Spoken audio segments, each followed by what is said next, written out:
Welcome to cube TV. నేను మీ ఫాతిమా ఖాన్. మంచు విష్ణు ఏం చేసినా అందులో ఏదో ఉండాల్సిందే అన్నట్టే మారింది. అసలే ఛాన్స్ దొరికితే ఆడేసుకుంటున్నారు నెటిజన్లు.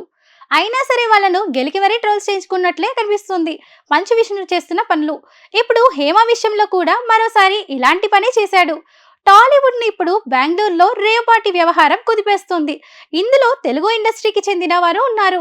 కానీ అందరికంటే ఎక్కువగా నటి హేమ పేరు బయటకు వచ్చేసింది. ముందుగా రేవ్ పార్టీలో హేమ ఉందంటూ మీడియాలో ప్రచారం జరిగింది. దాంతో ఎక్కడ దొరికిపోతానో అనే భయంతో వెంటనే హేమ ఓ వీడియోను రిలీజ్ చేసింది. చూడండి, నేను హైదరాబాద్ లోనే ఉన్నాను, ఓ ఫామ్ హౌస్ లో ఎంజాయ్ చేస్తున్నాను, నేను ఏ రేవ్ పార్టీకి వెళ్ళలేదంటూ బకాయించింది. కానీ ఇంతలోనే పోలీసులు దిమ్మ తిరిగే షాక్ ఇచ్చారు. హేమ రేవ్ పార్టీలో ఉందంటూ ఫోటోలు పేరును రిలీజ్ చేశారు. దాంతో అమ్మడు అడ్డంగా దొరికిపోయింది.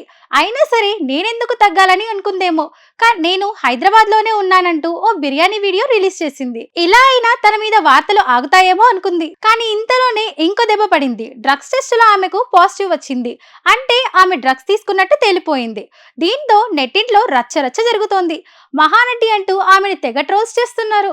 ఇదిలా ఉంటే ఇప్పుడు మంచు విష్ణు ట్విట్టర్ లో ఓ పోస్ట్ చేశారు. నటి హేమ తప్పు చేయలేదని, ఆమెపై నిరాధారణ ఆరోపణలతో మీడియాలో ప్రచారం చేస్తున్నారని చెప్పుకొచ్చాడు ఈ హీరో. బెంగళూరు పోలీసులు కూడా ఖచ్చితమైన సాక్ష్యాలు చూపిస్తే మా అసోసియేషన్ స్వయంగా హేమ మీద చర్చలు తీసుకుంటుందని రాసుకొచ్చాడు మంచు విష్ణు. ఇంకేముంది, దొరికిందే ఛాన్స్ అన్నట్టు నెటిజన్లు రెచ్చిపోయి మంచు విష్ణు తెగ ట్రోల్స్ చేస్తున్నారు. పోలీసులే స్వయంగా సాక్ష్యాలు చూపిస్తుంటే ఇంకేం కావాలన్నా అంటూ అడుగుతున్నారు. ఇంకెందరేమో అన్న స్టైలే వేరు, అన్న ఏది చెప్తే అదే ఫైనల్ అన్నట్లు సెటైళ్లు వేస్తున్నారు. కండ్ల ముందు సాక్ష్యాలను పెట్టుకొని సపోర్ట్ చేయడం ఏంట్రా బాబు అంటూ కమెంట్లతో హోరెక్కిస్తున్నారు. ఇప్పుడు మంచు విష్ణు పరిస్థితి ఇరుక్కుపోయినట్టు అయిపోయింది.